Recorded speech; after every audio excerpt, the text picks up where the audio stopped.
All right, so now Zelensky is insisting on a full and unconditional ceasefire.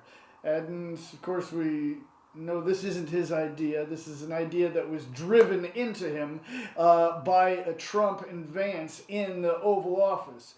But that's old news.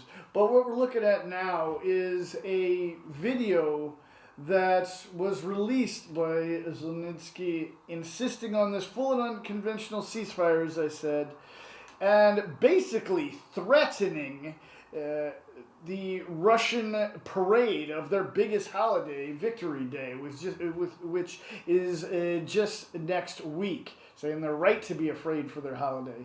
Now, he's saying this because Putin declared a ceasefire from midnight on the 7th to the 8th through midnight of the 9th to 10th. And Ukraine has yet to accept this ceasefire, so there's a ceasefire on the table from Russia, but Ukraine hasn't accepted it yet.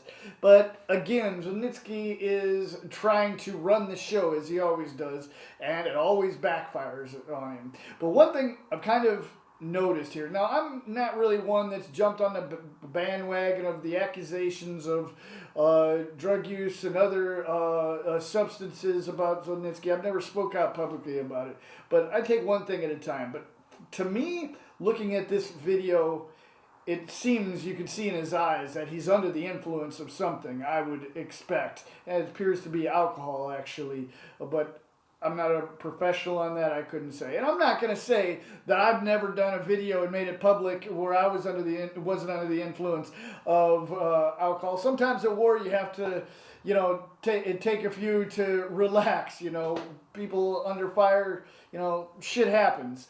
But when a basically threat to another country comes out, and if you're under the influence of that, that's a whole different story.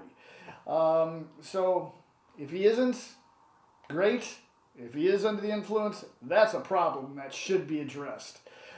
But I just wanted to give this little short update on my take of what he had to say.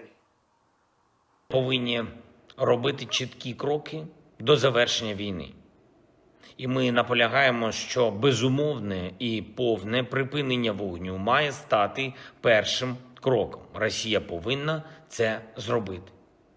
Зараз вони переживають, що у них парад під питанням. І правильно переживають. Але повинні переживати, що ця війна досі триває. Вони